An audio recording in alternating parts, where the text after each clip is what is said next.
Hi everyone, I'm Heather Wen, a retired nurse practitioner and the founder and practitioner at Arizona Healing Alternatives. On this channel, you'll find several videos, what I like to call aha moments, where we'll be discussing issues that impact your health. So whether you decide to use Western medicine, alternative medicine, or even a mix of both, I'm passionate about you knowing what your options are.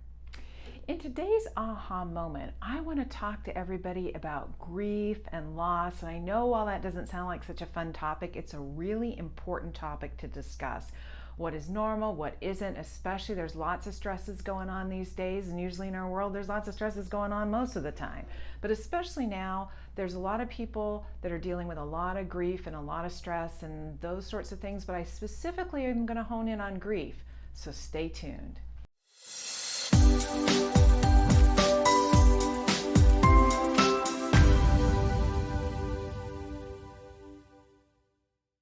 So I realized that at this time in our life, I know there's still a lot of COVID stuff and things like that going on, but basically even outside of COVID, grieving is a very, very important life process. And I see many, many people who are grieving over all sorts of different things. So when we talk about grief, we also look at the word loss, okay? Losing something and losing something important. So whether it's loss of, if you look at COVID and freedoms and stuff, if you're looking at loss of a pet or a family member or a dear loved one, this goes into the grieving process. So the first thing I want to talk about is some important work when it comes to grieving. And then I'm going to talk about how, culturally that can be different, and then how we sometimes do a disservice to those that are grieving, especially in the United States, where sometimes we want to get that stuff over with instead of realizing that grief is a lifelong process.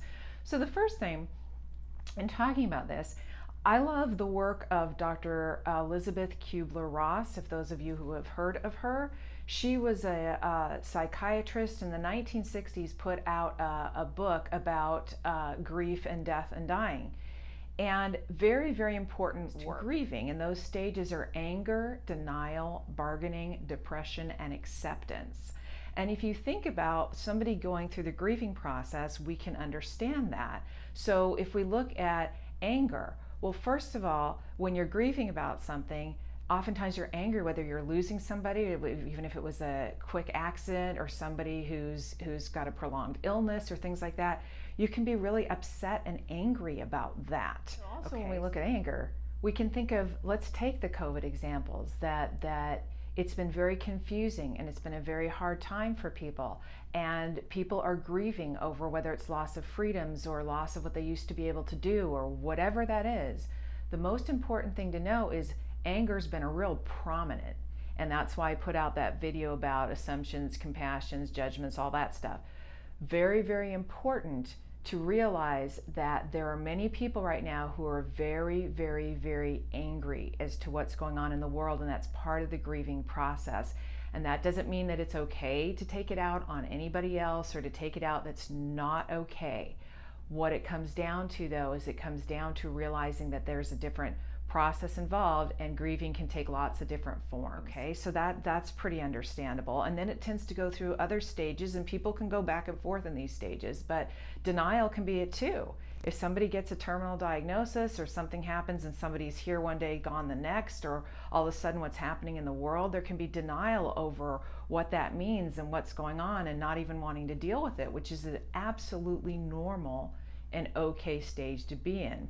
Bargaining, that can be bargaining. Most of the time people think of it as bargaining like with a higher power, with God, things like that. But look, if you don't take this person, then I promise, I'll never tell a lie again, or I promise. That's that bargaining stage, and that can be with anything. It can be, over any kind of loss with that. There can be bargaining. Depression is pretty, straightforward, that you may not feel like you want to get out of bed. And I've done videos on depression and sadness, so please refer to those. But depression is another part of it.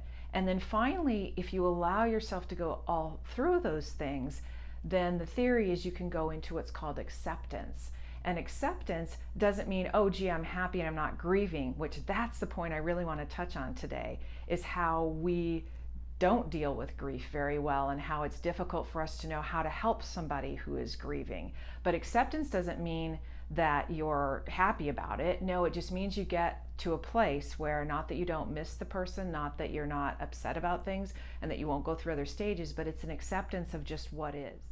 And what's important about those stages is to allow them to happen. When I teach people in my practice about emotions and what to do, it's almost like if you're feeling that anger, you just let it roll through your body. You don't take it out on yourself, you don't take it out on other people, but recognize the emotion. I think that's one of the biggest things, is to recognize that emotion and just let it kind of roll through the body. Do what you have to do. Some people have to work it out, exercise, do things like that that help with that. But that can help with each stage. Anger, even the denial of it, it's like, just know that, oftentimes if we're in denial, we don't know we're in denial, but it's just accepting that. If you're with somebody who happens to be in denial, it's just accepting that.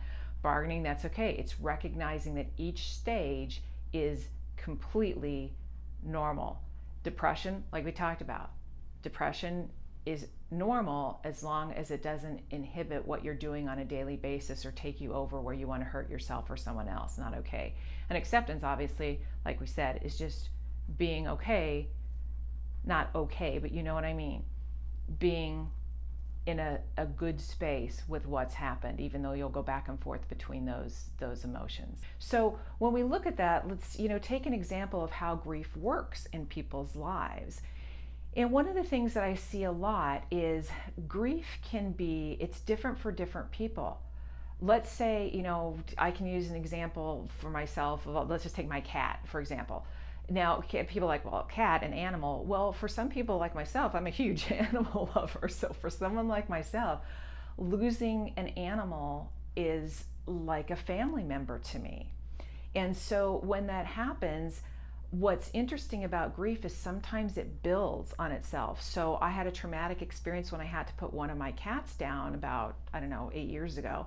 And when that happened, then as my older cat now is getting ill and is having some issues now, I'm finding myself almost being traumatized by when, oh my gosh, is something else going to happen to him? Oh, what's now? What's happening now? And it's almost building on that past grieving that I was doing, and that's a very normal reaction. And recognizing that, because let's say people who've experienced lots of death and lots of grief and lost loved ones and things like that, and it tends to build, even if you're dealing with the grief and you're dealing with it well, it has that potential to do that. And so if you know that and you know where you're at, that's really important. For some people, if it's a grieving process associated with a traumatic event, it can actually lead people into like a post-traumatic or PTSD, post-traumatic stress disorder thing. So when it comes to grief, I want to talk about, there are huge cultural differences in how people experience grief. Very important, because for some people, whether they're in denial or not, some people are more stoic, or what we call, sort of silent with it. And that's how they deal with grief, which is fine. There's no right way. The whole point of this video is there's no right way to experience grief. And one minute that person may be fine, they may be in denial, they may not want to think about it, and the next minute it may just come pouring out and they may cry, this sort of thing. There are very different cultural things in how people deal with grief. So what do you do if you're one of those people, and how you deal with that? Well, the first thing I tell people is it's totally normal to go through phases where one minute you feel okay and you don't. And if you've lost somebody, you may be grieving that throughout your lifetime. It's not something you get over. And that's the big point of this video, because a lot of people are like, well, aren't you over it yet? It's just your cat. Aren't you over it yet? I mean, it's like, your dad died 20 years ago. That's still a loss. And as it goes through in time, because I know for myself, I lost a really, really good friend to malignant melanoma, and I've talked about that in other videos of prevention. And he was only 30 years old. I'm in my 20s and 30s. And still to this day, I may hear a song on the radio or something that reminds me of him, and I'll start to cry. And that's the normal process. It doesn't ever go away, even though over time it can ease a little bit. It's okay to allow yourself to feel some of those things when they come up. And obviously, when it comes to dealing with grief, it comes down to, if you're ever in that place of depression and they're warning sign you can't get out of it, that's when please, please, please seek out help. Doesn't matter if it's, a psychologist, psychiatrist. Some people need medication to help them through a very, very big loss. Or if it's, someone like me who does emotional reprogramming or things that can help, or people who specialize in post-traumatic stress. Whatever it is, please seek out that help if you need it. But also know, well, what if I'm a person who wants to help somebody through that grief, but I don't know what to do? Because oftentimes other people get really uncomfortable with somebody grieving. And sometimes it's just as simple as sitting with them and allowing them to feel whatever they feel and verbalize whatever they need to about it. And just sitting there sometimes is all you need to do.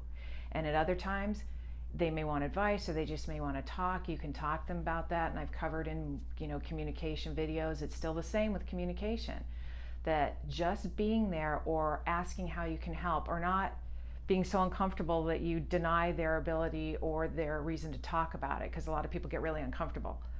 It's just being with somebody sometimes is all somebody needs to help them through that grieving process. So I hope this video has been helpful for you, that there are multiple stages in grief, that people go through grief in very, very, very different ways, and all of those are okay unless the grieving process is so overwhelming that we need to get, or they need to get additional help. That's very, very important.